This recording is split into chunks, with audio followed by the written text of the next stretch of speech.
Hello, friends. Welcome to the channel again. So, today's topic is what's the fundamental rule for financial success? The basic rule for financial success, in my opinion, is to understand the difference between assets and liabilities. Uh, because assets are the ones that are gonna help you achieve financial freedom, financial success, and liabilities are the ones that are going to hold you back. So if you can clearly identify those, you can work on increasing your assets and reducing your liabilities. That should be your goal if you want to, achieve financial success in your life. So a lot of times people think of assets as tangible physical things, but that's not necessarily the case. An asset can be intangible, it can be virtual. Think of a website. A website can be an asset. A movie that a producer makes can be an asset. Similarly, an advertisement made by an advertising company can be an asset as well. So it doesn't necessarily have to be physical or tangible. Just keep that clear in your mind. The most easy definition of an asset is anything that puts money in your pocket, and a liability is anything that takes money out of your pocket. It's as simple as that.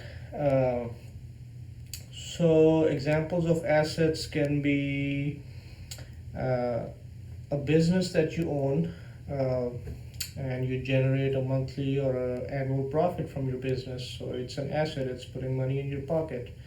Similarly, an asset can be a job that you have. You do the job and you get a monthly salary or you get an annual salary. So your job is your asset. It's putting money in your pocket. Uh, Liability, on the other hand, as I said before, is something that is taking money out of your pocket. So uh, think of a car that you own. You're making monthly payments on your car. If you financed it, you're making monthly payments and it's taking money out of your pocket, so it's a liability. Similarly, think of your house. If you have a mortgage on your house, you're making monthly payments to your mortgage company, and that makes your house a liability. A lot of people would argue that your house and your car are not liabilities, but they are. They're taking money out of your pocket if you have loans on them. Again, keep that clear in your head. If they're taking money out of your pocket, those are liabilities, not assets, and you have to treat them as such. Uh, so, Again, even if you own your car or you own your house, you still have to, spend money on maintenance, repairs, renovations, etc. So these things are taking money out of your pocket. If you're not generating any income using those, then you're spending money on them, and those are your liabilities.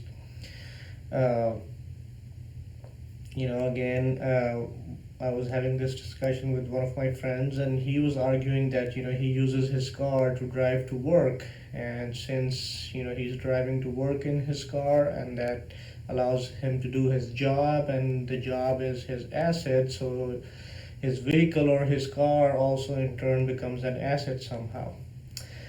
Uh, well, that's not the case, because the car is just a means to get to the job, right? You can take a bus to the job as well. The job does not depend on the car.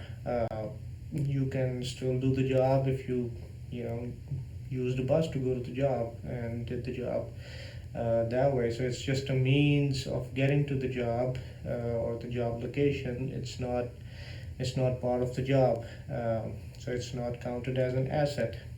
So again, to be financially stable, financially successful, you have to think about increasing your assets and decreasing your liabilities. The more the assets, the better you are. The lower the liabilities, the better you are. Again, you have to widen the gap between these two as much as possible to be successful in your life financially. And I'm gonna make another video uh, to give you some ideas on how to convert your liability into assets, because it's possible. But the most basic thing is to distinguish between them and identify them as they are. Don't confuse them. Again, simply put, whatever is putting money in your pocket is an asset, and whatever is taking money out of your pocket is a liability, no matter what it is. So once you have identified those, then you can work towards converting your liabilities into assets or reducing your liabilities and so on. So that's it for this video. Look for my next video where I'll talk about converting liabilities into assets, and hopefully that will help you cut your liabilities down a little bit. Till then, have a good day. See you in the next video. Thanks.